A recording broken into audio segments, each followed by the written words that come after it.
In our discussion of differentiation and its applications, we found it imperative for us to get the derivatives of cosec x, sec x, and cot x. In the past video, I discussed the derivatives of cosec x and sec x. In this particular video, we are looking at the derivative of cot x, which is an inverse of a tan x, or the reciprocal of tan x. So y, therefore, equals cot of x.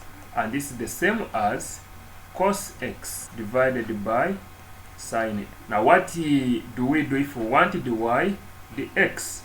We will use a quotient rule, which is v du dx minus u dv dx divided by v squared. And we are saying this is a quotient rule. So let us define what is v and what is u. U is the numerator. In other words, this is u out of v. So u is equal to cos x. So meaning if we determine the derivative of u with respect to x, it becomes negative sine x. What about v equal to sine x?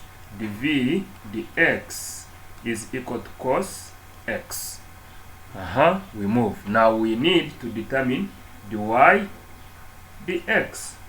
So which is equal to v, which is sine x, times du dx. Du dx is negative sine x, then minus u, which is cos x, times now the derivative of v with respect to x, and that is a cos x. Now everything divided by v squared, which is sine x squared.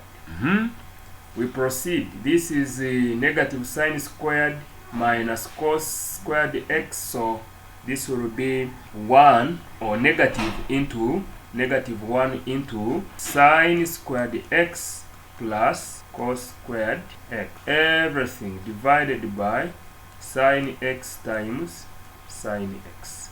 Now if you know, remember this is dy dx. If you remember the first identity of trigonometry, it is sine squared x plus cos squared x equal to 1. So meaning that we can replace this sine squared x plus cos squared x with 1, and we will have dy dx equal to negative 1 divided by sine squared x. Now we know 1 out of sine x is equal to cosec x. So what about if I square the whole of this? It means dy dx therefore will equal to negative cosec squared x. So this is the derivative of a cot.